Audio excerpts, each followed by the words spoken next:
찬양을 하다가 또 이렇게 처음으로 이렇게 대강대상에 올라서 말씀을 선포를 하려다 보니까 조금 두렵고 떨림이 있습니다.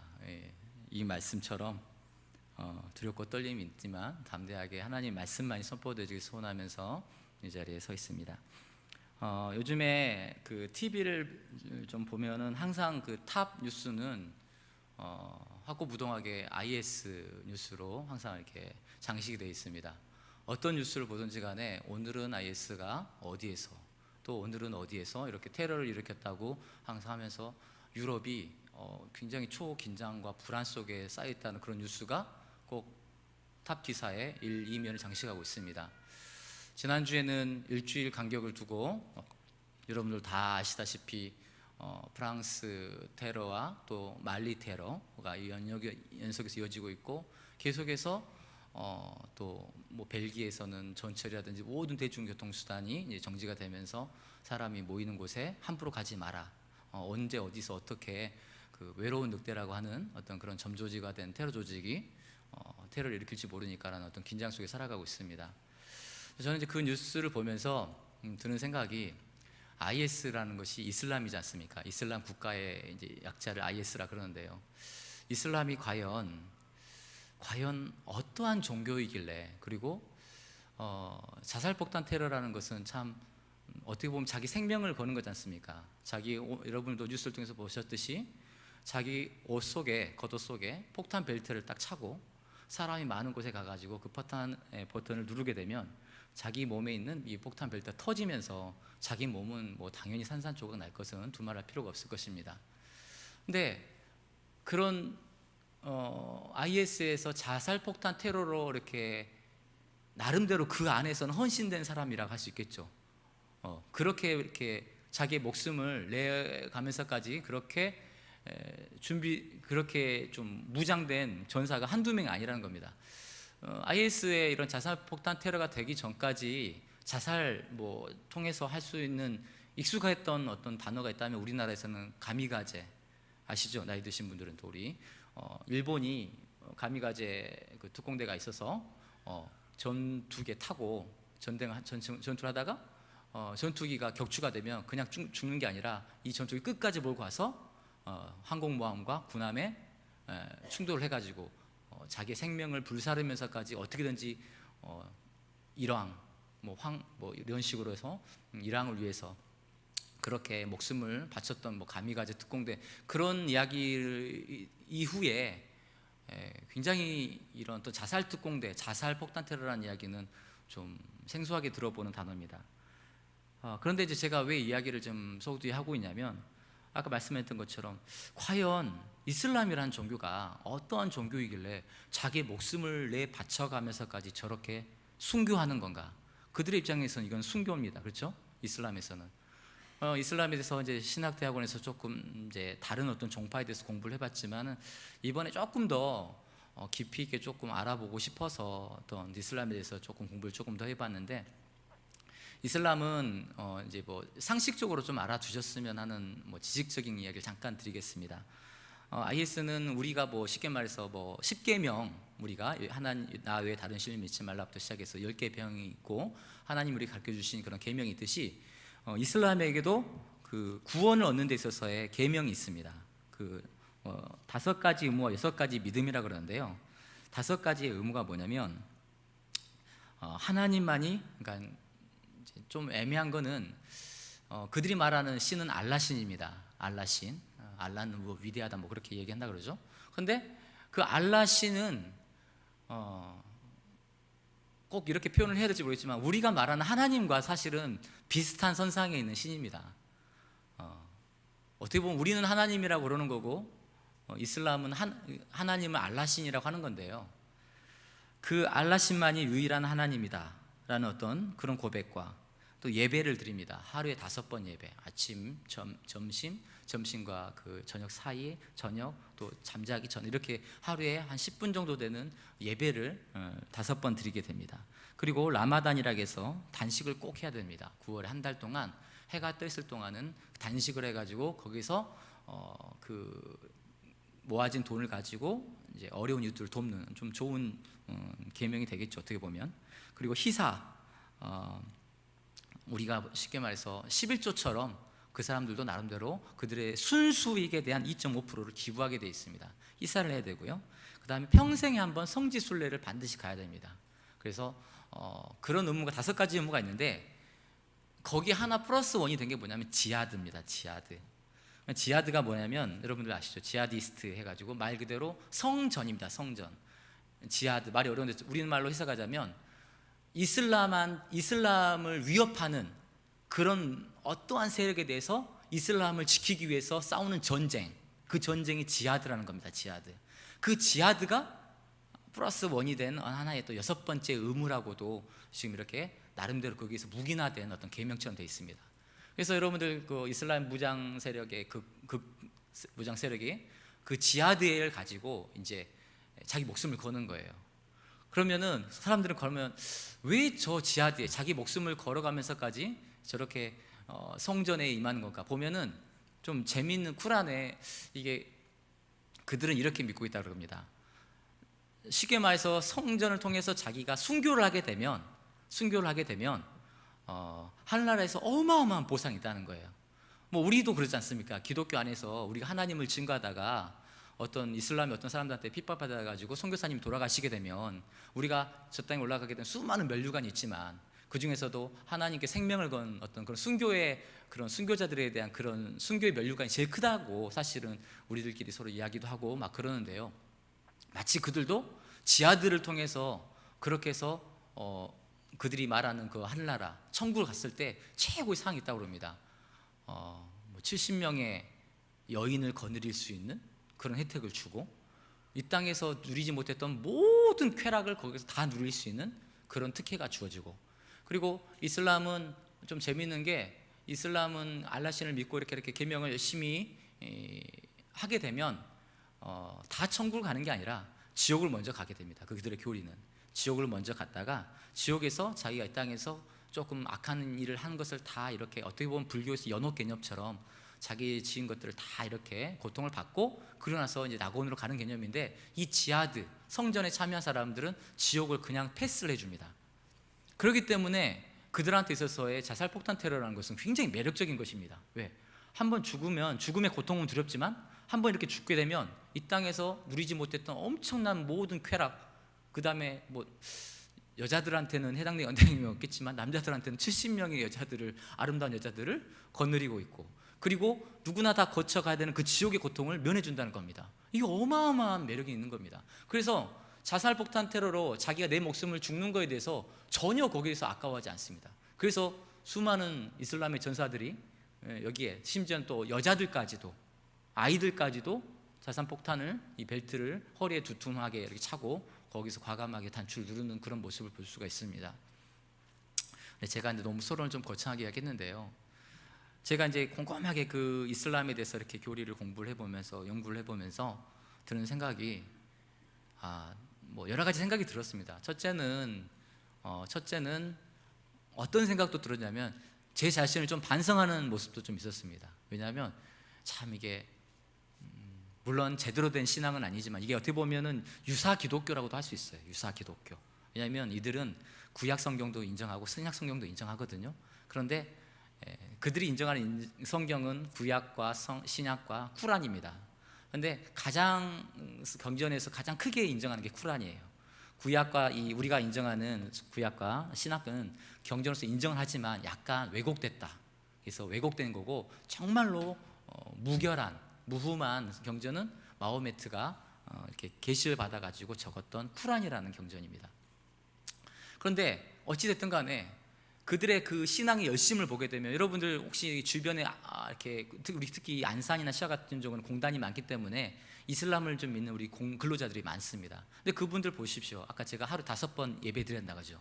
그분들 주위에 눈치 볼 것도 없습니다. 아침에 딱 일어나가지고 거기서 예배하고 10분 동안 기도하고 점심시간 때 또 예배하고 기도합니다. 그들이 말하는 그 쿠란이 있는 그 메카가 있는 곳을 향해서 딱 절을 합니다. 절을 하면서 그렇게 하고, 또 이 점심과 저녁 사이에, 저녁에 잠자기 전에 이렇게 하루에 꼬박꼬박 기도하고, 그리고 아까 말했던 라마단 한 달 동안 해가 뜰 동안 금식을 하는 거예요. 금식을 하면서 굉장히 종교적 열심을 나타내고 있는 모습을 볼 수 있습니다. 그러면서 야, 오히려 우리 개혁 신앙의 기독 신앙의 이 개혁 성도들이 오히려 그들에 비했을 때 참 조금 더 느슨한 게 아닌가라는 어떤 반성을 좀 해본 어떤 그런 계기도 있었고요. 또 하나 드는 생각은 뭐냐면, 참 사람들은 어리석다라는 생각을 조금 한번 해봤습니다. 어리석다라는 생각을. 왜냐하면 이슬람에 대해서, 이 이슬람의 인구가, 우리 지구의 전 인구가 50억인데 이슬람의 인구가 15억입니다. 4사람 중에 1사람이 이슬람이에요. 무슬림이에요. 무슬림. 너무 대단하지 않습니까? 우리 보면은 뭐 천주교, 기독교 다 합쳐가지고 천주교, 기독교가 최고일 것 같은데, 거의 이 무슬림이 15억이라는 어마어마한 수를 갖고 있는 겁니다. 그런데 과연 그들은 이 성경에 대해서, 그들이 말하는 쿠란과 성경과 구약이 이렇게 막 성경이 있는데, 거기에 대해서 과연 그들은 여기에 대해서 얼마나 연구를 했으며 여기에 대해서 얼마나 한번 고민해 봤을까라는 생각을 좀 해보는 거예요. 왜냐하면 성경을 나름 3년 동안 공부를 해보고 3년 동안 죽어라고 파서 이 성경이 정말 하나님 말씀이 맞는가라고 나름대로의 그런 어떤 그런 시간들을 가졌던 저로서는 이슬람이 말하는 교리와 그들이 말하는 구원에 관한 이야기들이 앞뒤가 안 맞는 게 너무 많아요. 앞뒤가 안 맞는 것들이.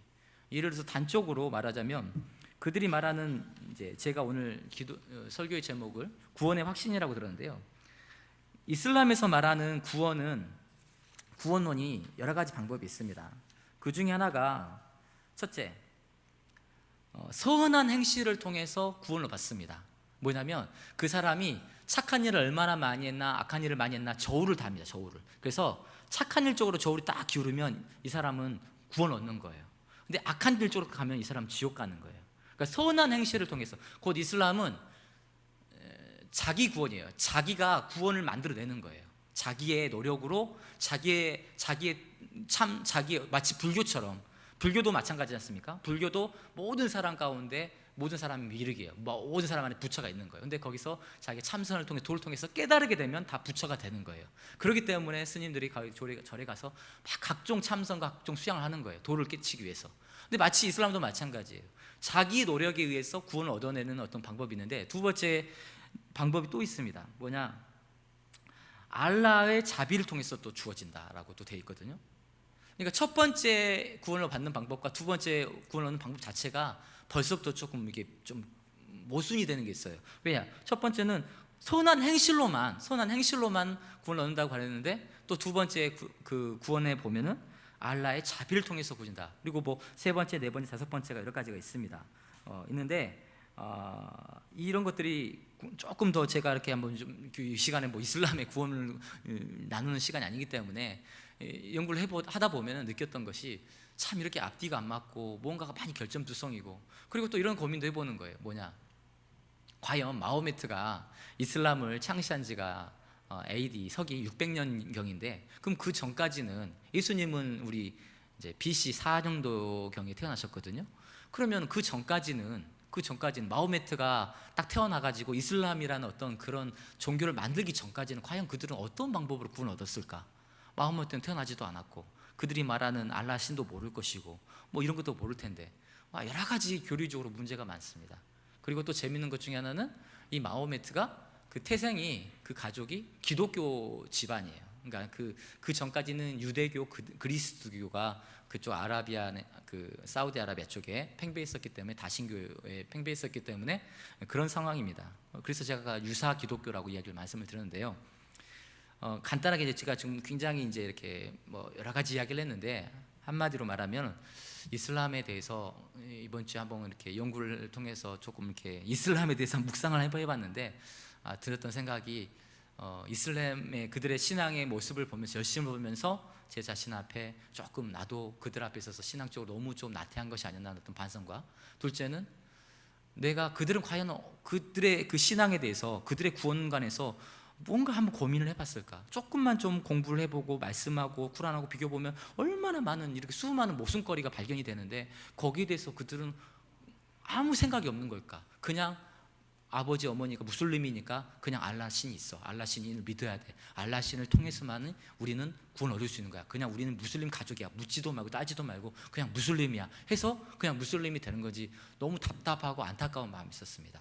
그러면서 저는 이제 반면에 딱 드는 생각이 뭐냐면, 과연 그러면 우리 기독교인들은, 교회를 다니시고 하나님을 믿으시고 예수님을 나의 구세주로 믿으시는 여러분들은 과연 구원의 확신을 가지고 계시는 건가? 그리고 여러분들이 갖고 계시는 구원의 확신은 과연 어디에 근거를 두고 있는가 한번 확인해 봐야 되지 않을까라는 생각을 했습니다.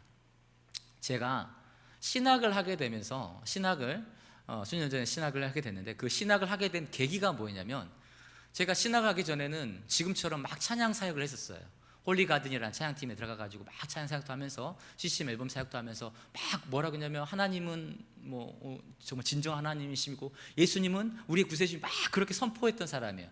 그렇게 20년 이상을 이렇게 제가 대학 때부터 시작해서 찬양 인도를 시작해서 거의 그렇게 했던 사람인데, 그랬던 사람이 신학하기 전에 제가 하나님 앞에 좀 이렇게 하나님 앞에서 굉장히 넘어지는 모습이 있었어요. 그런데 그 넘어지는 모습이 너무 제 자신을 바라보면서 갑자기 이런 생각이 드는 거예요. 아니, 이렇게 더러운 내 모습이, 이렇게 연약한 내가 하나님 앞에 이렇게 이렇게 죄악투성인 내가 과연 구원 얻을 만한 자격이 있을까? 그런 생각이 딱 뜨는 거예요. 아니, 정말 내가 구원 얻을 만한 구원의 백성의 자격이 있을까? 해보면서 근데 자신이 없는 거예요. 그래가지고 너무 자신이 없어서 어떤 성경책에 우리 신앙 서적 중에 구원론에 관한 책이 있어요. 그래서 책을 한번 읽어봐야겠다 싶어가지고 인터넷에 딱 쳐가지고 구입을 해가지고 책을 읽었는데, 그 책 이름이 바울교 예수교였습니다. 그게 뭐냐면 행위 구원론적인 책이에요. 그 책이. 그러니까 제가 평신도였으니까 이게 신학이 어떤 신학인지를 구별할 수 있는 그 분별력이 없었어요. 그러니까 당연히 어떤 목사님이 지으셨고 그렇기 때문에 당연히 이 말이 맞겠지라고 해서 그냥 막 정독을 했어요. 그런데 그 말씀은, 그 책의 논지는 뭐냐면 약간 다분히 행위구원론이에요. 행위구원론. 하나님의 은혜보다는 나의 어떤 그런 행함을 통해서 되게 그런 걸 강조를 많이 해요. 우리 방송실 말씀 한번 띄워주시겠습니까? 말씀 제가 조금 찾기 좀 힘들 것 같아서 제가 로마서 3장 28절 한번 띄워주십시오. 네, 조금 어둡긴 한데 제가 읽겠습니다. 로마서 3장 28절. 그러므로 사람이 의롭다 하심을 얻는 것은 율법의 행위에 있지 않고 믿음으로 되는 줄 우리가 인정하노라. 아멘이시죠? 네, 우리는 지금, 아니요, 계속 띄워놓으세요. 예, 이 말씀이 우리 지금처럼 이 말씀처럼 살았어요. 그러므로 사람이 의롭다 하심을 얻는 것은 율법의 행위가 아니에요. 그렇죠? 율법의 행위가 아니에요. 믿음으로, 오직 믿음, 오직 말씀, 오직 예수, 믿음만으로 되는 줄 우리가 인정하노라. 우리는 이렇게 살았어요. 그럼 마음이 편해요. 예수님께서 나를 위해서 오셨고 예수님께서 나를 위해서 십자가에 돌아가셨기 때문에 그 십자가의 보혈을 믿는 그 믿음으로 나는 얻는 거지, 구원을 얻는 거지 율법의 행위가 아니야. 그렇지.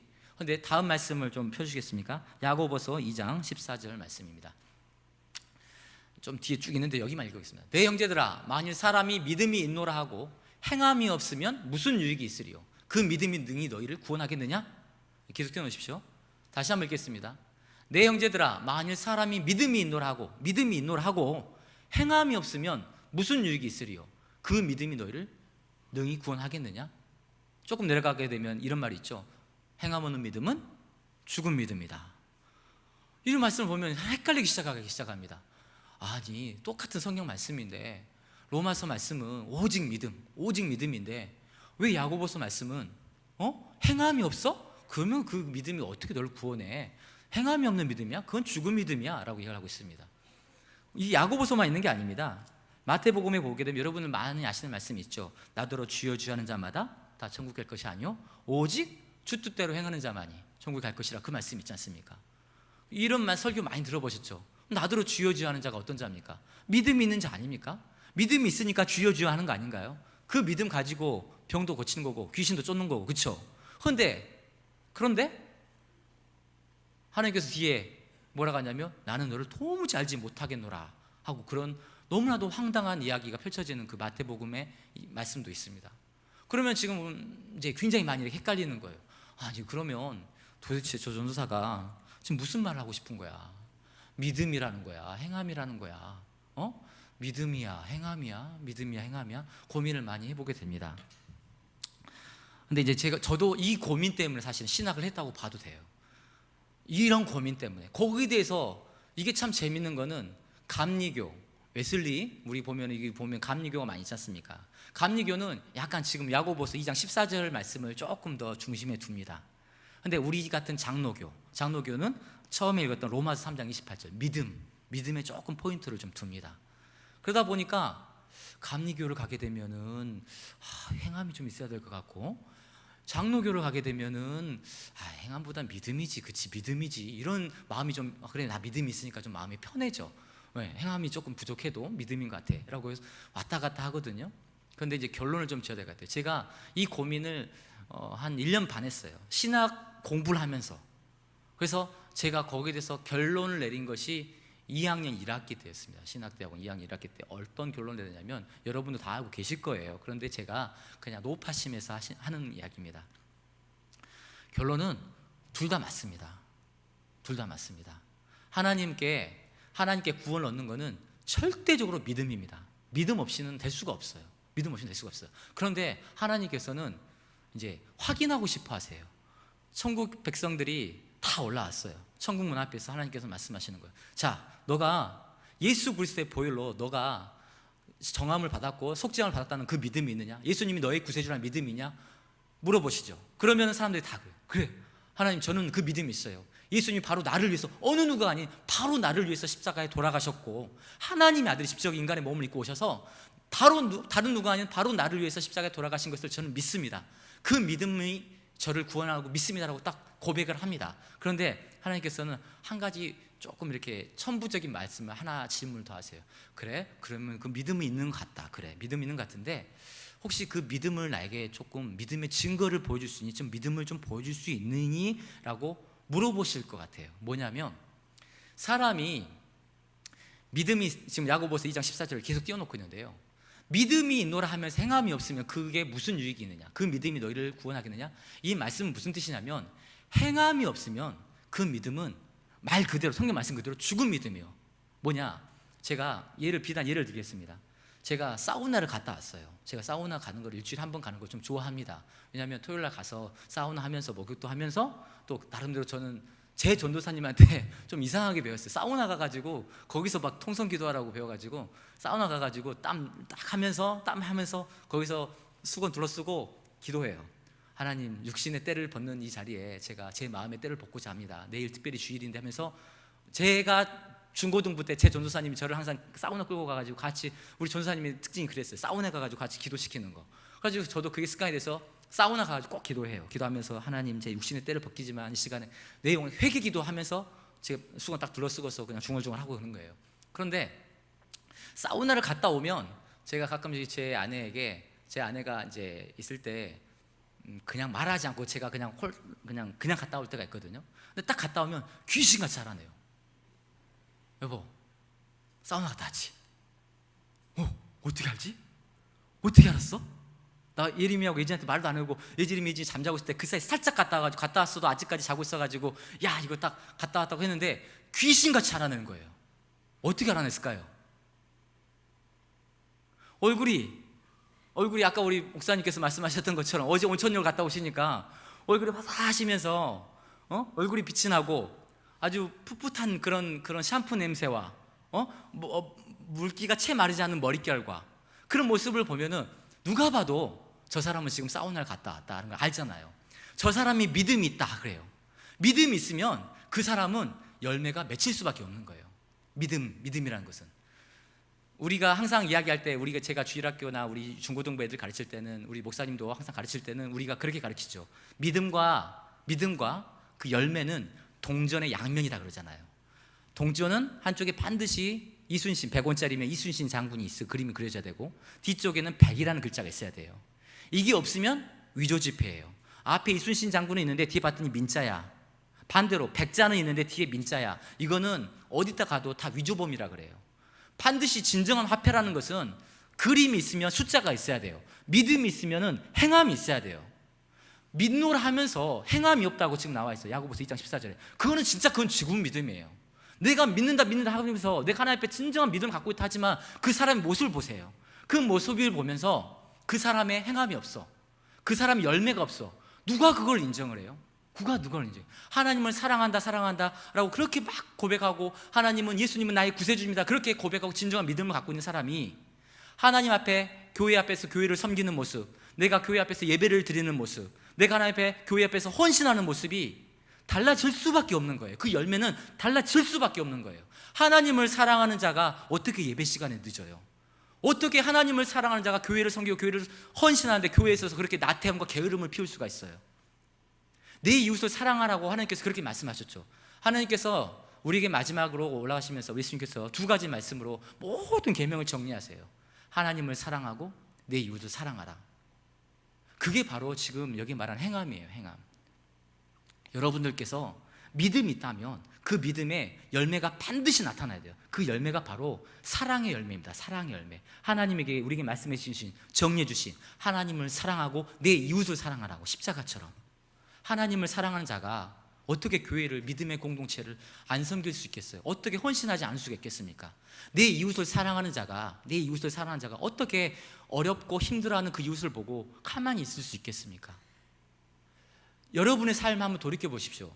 여기 그나마 11시 예배를 드리고 2시 예배를 드릴 정도라면 그래도 교회를 좀 섬기시려고 생각하시고, 믿음의 연륜도 좀 있으시고, 장로님이시고 권사님이시고 안수 집사님이시고 나름대로 직분도 좀 있으시고 교회에서 교회밥 좀 먹으셨던 분들이에요. 그렇죠? 그런데 여러분들이 지금 이렇게 예배를 드렸다 해서 교회 등록부에 무슨 직분 뭐뭐라 해서 그 직분이, 교회 등록부가 생명책이 되는 건 아닙니다. 나더러 주여 주여 하는 자, 여기서 지금 주여 주여 아는 자 있어요? 아까 우리 정재 형제가, 제가 오전에 예배할 때 주여 하면 기도하면 주여 한번 하고 외치고 기도합시다 했을 때, 여러분 여기서 주여 하고 외치지 않는 분이 계시냐고요? 다 주여 하시잖아요. 주여 삼창하자 하면 주여 삼창 안 하시는 분 계세요? 다 주여 삼창 하세요. 그렇죠? 그 주여 삼창을 가지고 때로는 엄청난 기적도 나타내세요. 성경 말씀처럼 귀신도 쫓아내고 병도 고치는 어마어마한 일들을 하세요. 하지만 성경 말씀은 그런 사람들에게 모두 다 구원의 백성이라고 하지 않습니다. 뭐라고 하냐면 주 뜻대로 행하는 자만이. 사람이 믿음이 있노라고 행함이 없으면 무슨 유익이 있으리요? 믿음 맞습니다. 그래서 제가 자꾸 행함 하니까 어이구, 내 삶의 행함을 좀 봐야겠네. 그런데 또 그렇게 오해하시면 안 돼요. 믿음이에요. 믿음. 하지만 믿음인데 그 믿음이 어떤 믿음이냐? 행함으로 증명되는 그 행함이 뭐냐? 사랑이에요. 사랑. 하나님께서 말씀하신 그 사랑하는 자, 그 사랑은 모든 율법을 다 이루었다 그랬어요. 성경 말씀에.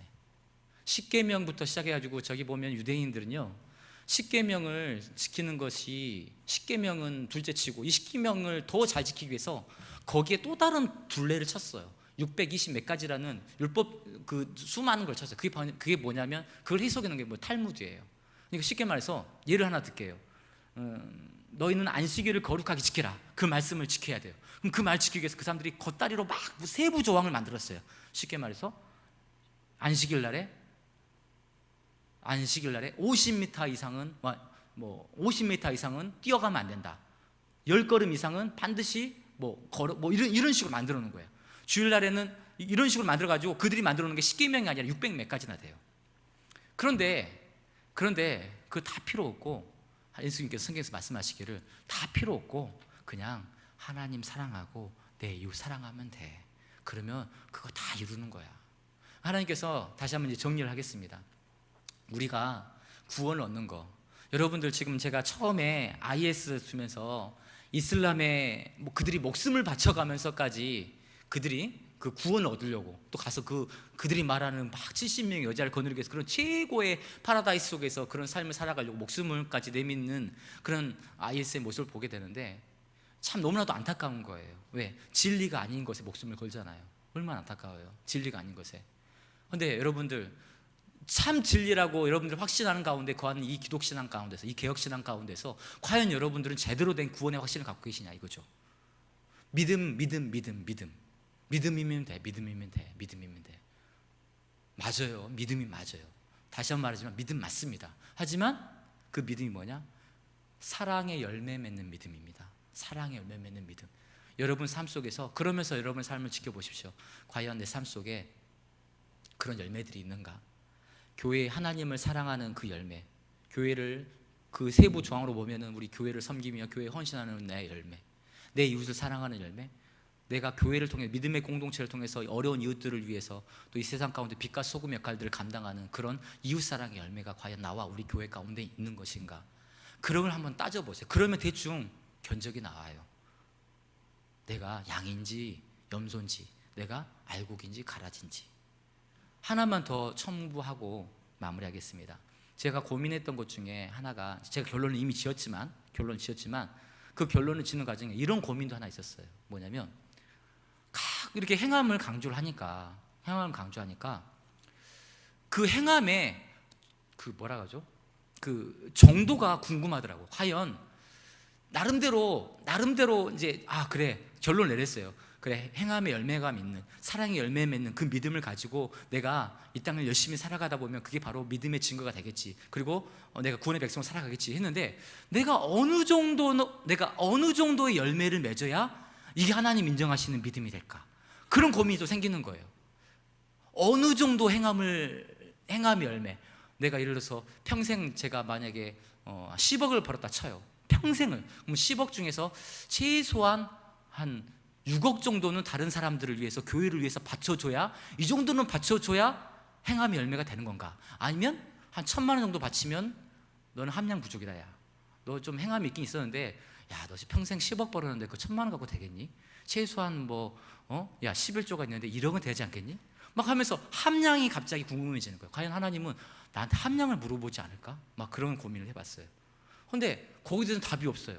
답을 못 내리겠는 거예요. 내가 나의 최선을 다하긴 다 할 건데, 내가 하나님 앞에 깨끗함을 살기 위해서, 내가 하나님 앞에 최대한 그런 삶을 살기 위해서 노력은 할 건데, 때로는 제가 죄악 가운데 넘어진 것도 있을 것이고, 하나님 앞에서 죄를 제하면서 여러 가지 세상 유혹 가운데 넘어진 모습도 많이 있을 건데, 근데 어느 정도나 내가 하나님 앞에 이런 어떤 사랑의 열매와 거룩의 열매와 하나님 앞에 순정의 열매를 맺어야지만이 내가 하나님께서 인정하시는 그 열매 맺는 믿음일까? 그 함량에 대해서는 제가 자신이 없는 거예요. 막 그래서 또다시 고민을 했어요. 어느 정도를 맺혀야 될까? 어느 정도 열심을 품어야지만 하나님 인정하시는 믿음이 되는 건가? 예배를 다 참석하면 되는 건가? 예배만 참석하고 있으니까 하면 될까? 막 고민했어요. 근데 예배를 참석하다 보면 그래도 나름대로 하나님 앞에 조금 더 열심히 가는 것 같아서 이 정도의 열매 맺음과 이 정도의 하나님 앞에 대한 절실함, 그런 간절함이면 충분히 하나님 인정하시는 믿음이겠지. 근데 어느 순간에 제가 하나님 앞에 핏 넘어진 적이 있어요. 넘어진 적이 있고, 하나님을 조금 이렇게 게을리해가지고 말씀을 멀리하고 기도를 멀리하고 하면서 하나님과 멀어지고, 또 죄악 가운데 넘어지고 더럽혀지고, 그러다 보면 또 자신이 없어. 함량이 떨어진가 봐. 함량이 떨어졌는데 내가 이 정도 함량 가지고 내가 만약에 내일 예수님 오시면 내가 천국 백성으로 내가 자신 있을까? 그저께만 해도, 일주일 전만 해도 자신 있었는데 지금은 왠지 함량이 조금 많이 떨어진 것 같아. 막 그런 고민이 드는 것이 저만인지 모르겠습니다. 근데 거기에 대해서도 저는 결론을 내렸어요. 그게 뭐냐면 방향성입니다. 방향성, 삶의 방향성. 여러분들 나침반이 어디를 향합니까? 항상 북쪽을 향하지 않습니까? 북쪽을 향합니다. 장난 삼아서 이를 막 갖고 놀아봅니다. 남쪽을 향하기도 하고, 동쪽을 향하게 하기도 하고, 서쪽을 향하기도 합니다. 하지만 손을 놓으면 다시금 나침반은 북쪽을 향합니다. 여러분들 삶을 살아가면서 넘어질 수 있어요. 삶을 살아가면서 죄악 가운데 하나님 앞에서 정말 큰 회개할 우리의 죄악들도 있을 거고, 하나님 앞에 나태함도 있어요. 그러니까 우리는 행함으로는 한계가 있는 거예요. 말씀에 뭐라고 나와 있어요? 모든 사람이 죄를 범하며 하나님의 영광에 이르지 못하더니. 모든 사람이 죄를 범하며 하나님의 영광에 이르지 못하더니. 여러분, 이 땅 가운데 육신의 옷을 입고 부패된 옷을 입고 하나님의 영광에 도달할 수 있는 사람은 아무도 없습니다. 인간의 부패된 몸을 입고 있기 때문에 이 땅에서는 그냥 성화의 과정일 뿐이지 진정한 영화로운 모습은 언제만 되는 거냐면 내가 죽어서 하늘나라에 갈 때, 그때가 내 모습이 영화롭게 변하는 거지. 그 전까지는 아무리 목사님이라 할지라도, 목사님 중에 목사님이라 할지라도, 대장 목사님이라 할지라도 그냥 그 과정일 뿐이에요. 그건 뭐냐? 삶의 방향성이에요. 내가 넘어질 수 있어요. 내 삶에 때로는 연약한 믿음이 맺힐 때도 있고, 넘어질 때도 있고, 때로는 불순종의 모습이 있어요. 하지만 제 삶의 모습 속에 그럼에도 불구하고 오직 주님만을 향하는 것, 내가 무엇을 먹든지 무엇을 마시든지 주의 영광을 위해서 할 것이며, 내가 하는 직업과 내가 하는 공부와 내가 지금 하고 있는 모든 공동체 속에서 내가 하는 이것이 도대체 무엇을 위해 하는 건지, 여러분, 우리 남장 집사님들 같은 경우는 사업을 하고 계세요. 직장을 갖고 계시면 거기서 이혼을 얻어서 가정을 꾸려 나가시고, 우리 여자 집사님들은 나름대로 또 직업을 가지고 계신 분도 계시지만 가정을 꾸리시면서, 또 우리 공부하는 학생들은 또 대학을 위해서 또 기도하고 있어요. 근데 그런 모든 고민들을, 내 속에 속한 모든 것들을 한번 뒤돌아보세요. 과연 내가 무엇 때문에 이 직업 가운데 거하고 있으며, 내가 무엇 때문에 내가 왜 이 공부를 하려고 하고 있으며, 내가 무엇 때문에 내 가정 가운데 일을 하고 있는지 한번 생각해 보십시오. 그게 바로 삶의 방향성입니다. 그 삶의 방향성이 오직 예수, 오직 모든 것이 주님께 영광. 내가 무엇을 마시든지 무엇을 먹든지 내가 무엇을 입든지 간에 주의 영광만을 위해서 살아가기 위해서 내가 이 일을 하는 것이며, 이 일을 거하는 것이며, 내가 이렇게 하는 것이며, 그렇게 살아가는 사람, 그게 바로 하나님께서 인정하시는 행함과 그런 어떤 그 삶의 방향성이 주님께만 향해 있는 사람은 말하지 않아도, 뒤져보지 않아도 그 사람 가운데서는 행함의 열매가 있는 거예요. 순종의 열매, 사랑의 열매, 헌신의 열매, 섬김의 열매가 있는 겁니다. 여러분, 이제 말씀을 좀 정리하고자 합니다. 우리 믿음의 사람들이 정말로 여기 있는 모든 성도님들이 다 천국 백성이 됐으면 좋겠어요. 다 천국 올라가서 정말 천국에 올라가서, 아유, 권사님 오셨어요. 권사님 드디어. 여러분들, 예수님이 재림하십니다. 믿으십니까? 믿으시죠? 장로님, 예수님이 몇 년 안에 재림하실 것 같으세요? 몇 년 안에 재림하실 것 같으세요? 잘 모르시겠어요? 제가 단언컨대 장로님은 30년 안에 재림하십니다. 30년 안에. 저한테는 한 60년 안에는 반드시 예수님이 재림하십니다. 저한테는. 왜? 예수님이 내려오는 게 아니라 제가 올라가니까요. 여러분들이 여기서 짧게는 10년, 많게는 60년 안에 다 예수님 만나세요. 말을 바꾸올게요. 짧게는 10년, 많게는 60년 안에 예수님이 여러분한테 재림하세요. 2000년 전에도 안 오셨던 예수님이 어떻게 5년 안에, 10년 안에, 60년 안에 온다고 저런 이상한 소리를 하지? 그렇게 하지 마시고요. 개인적으로 보세요. 개인적으로. 지구적으로 보지 마시고요. 대역사적으로 보지 마시고, 내 개인으로 봤을 때는 저는 60년 안에 예수님 만나요. 저는 60년 안에 예수님 저한테 오세요. 여기는 10년 안에 오실 분도 계시고요. 그러면 여러분이 맡겨지는 삶에 대해서 정말로 다 올라가셔서 10년 안에 예수님 만나실 분들, 60년 안에 만나실 분들, 그분들 다 올라가서 다 그래서 다시 한번 이게 만남의 악수를 해야 되잖아요. 우리 권사님, 우리 장로님, 우리 집사님, 그냥 올라가셔서 먼저 이렇게 기도하고 계셨네요. 우리를 위해서. 이렇게 정말 기쁨에 포옹도 해야 되고 악수도 해야 되고 그러지 않습니까? 그래서 우리 삶을 좀 돌이켜봤으면 좋겠어요. 그래, 내가 천국 백성으로 살아가는데, 그치, 그 믿음이지. 왜? 나는 아까 그 전사가 말했던 것처럼, 그 성경이 말했던 것처럼 모든 사람이 죄를 범하면 어느 누구도 하나님의 영광을 누리지 못하는 다 죄악된 백성이야. 그런데 오직 예수 그리스도의 보혈로 인해서 내 모든 죄가 씻김을 받았고, 내가 그걸 진정으로 믿기 때문에 그 믿음으로 내가 구원 얻는 거야. 하지만 그 믿음을 내 마음 가운데 품는 순간 저는 변화가 되는 거야. 우리는 변화가 되는 거야. 하나님의 자녀로서 변화가 되면 뭐가 돼? 증거가 나타날 수밖에 없는 거예요. 마치 사우나를 갔다 오면 얼굴이 깨끗해지고 향기가 나고 그렇게 되는 것처럼, 하나님의 사람이 되면, 하나님의 구원의 백성이 되는 순간 그 삶 속에는 그 말들이, 그의 언행들이, 그의 생각하는 것들이, 그들이 살아가는 삶의 방향들이 모든 것이 바뀌어요. 모든 게 바뀌어요. 예전에는 승진과 명예와 부유함과 어떻게 하면 넓은 집과 어떻게 하면 좋은 차와 어떻게 하면 떡떡거리면서 내 아들을 좋은 데 보내가지고 오로지 여기밖에 없던 사람들이 이제는 내 아들을 보내는 것도 여기 가서 주의 영광을 위해서, 주의 은혜답게 내가 이걸 구하는 거, 내가 이걸 통해서 하나님의 영광을 어떻게 나타낼까, 내가 교회를 섬겨 이 교회를 통해서, 교회의 공동체를 통해서 어떻게 하면 하나님이 원하시고 기뻐하시는, 왜? 내 힘으로는 약하니까, 내가 내는 물질로는 좀 빈약하니까 우리가 내는 물질들을 모아서, 우리가 내는 헌신들을 통해서 그 더 큰 힘들을 모아가지고 이 지역사회 가운데, 이 고잔에, 이 온곡동에, 이 안산에 더 큰 빛을 발하고, 그래서 예수 그리스도 이름을, 하나님 이름 영광들 높여드릴 수 있을까, 그렇게 고민하게 사람이 바뀐다는 거예요. 여러분들, 남의 열매 쳐다볼 거 없습니다. 자신을 보세요. 자신을. 왜? 남이 구원을 받든 말든 무슨 상관이에요. 내가 구원 못 받으면 말짱 도루묵인데요. 남들 여기 계신 분들 99명이 다, 100명 중에서 99명이 다 구원 받아도 내가 구원 못 받으면 말짱 도루묵이지 않습니까? 내가 구원 받아야 되잖아요. 그렇다고 해서 오해는 하지 마십시오. 내가 열심히 노력한다고 해서 내가 열심히 노력한다고 해서 내 힘으로 그런 열매를 맺으면 하나님이 구원을 주신다? 그거는 아닙니다. 왜?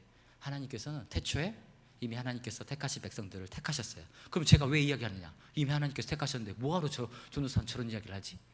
오늘 이 설교를 통해서, 이 나눔을 통해서 성령께서 여러분 가운데 주장하시고 여러분을 변화시키셔서 더욱더 열매 맺는 사람, 더욱더 믿음에, 제가 오늘 말씀으로 마무리해야 될 것 같아요. 두렵고 떨림으로 그 구원을 이루기 위해서 정진하시는 우리 도울교회 성도님 되기를 소원합니다. 아멘. 같이 이 시간 기도하겠습니다. 좋으신 하나님 감사를 드립니다. 하나님, 오늘 이미 저보다도 신앙의 연수가 몇 배, 몇 갑절 되시는 우리 어르신들과 또 우리 장로님과 장로님과 우리 목사님 앞에서 연약한 모습이지만 말씀을 가지고 또 이런저런 이야기들을, 말씀을 또 나누어 보았습니다. 하나님, 그렇습니다. 오직 믿음으로 우리가 구원을 얻는 것은 성경 속에서 말씀하신 확고부동한 진리입니다. 하지만 하나님, 우리가 우리 삶을 돌이켜볼 때 과연 이 믿음을 갖고 있다 하면서 과연 믿음의 열매가 있는가 돌이켜보면 때로는 연약한 모습 때문에 자신 없을 때도 있습니다. 하지만 하나님, 우리의 삶의 방향성이 오직 주님께만 향해 있다면, 오직 주님의 나라와 주의 뜻이 이 땅 가운데 선포되어지길 원하며 주의 뜻이 이 땅 가운데 이루어지길 원하는 그 마음 가운데 내가 거하는 직장과 학업과 가정과 속한 모든 공체 속에서 이런 목표를 가지고 살아간다면 바로 그 사람이야말로 하나님의 믿음을 정말 하나님께서 인정하시는 믿음의 열매를 갖는 믿음의 백성이 아니겠습니까? 하나님, 오늘 나누는 말씀을 통해서 우리 가운데 더욱더 믿음의 열매 맺는 그런 삶이 되기 위해서 정진하게 하시고 성령께서 주장하셔서 감동케 하셔서 더욱더 하나님께 열매 맺을 수 있는 그런 하나님의 귀한 백성들에게 좀 붙잡아 주시옵소서. 거룩하신 예수님의 이름으로 기도드립니다.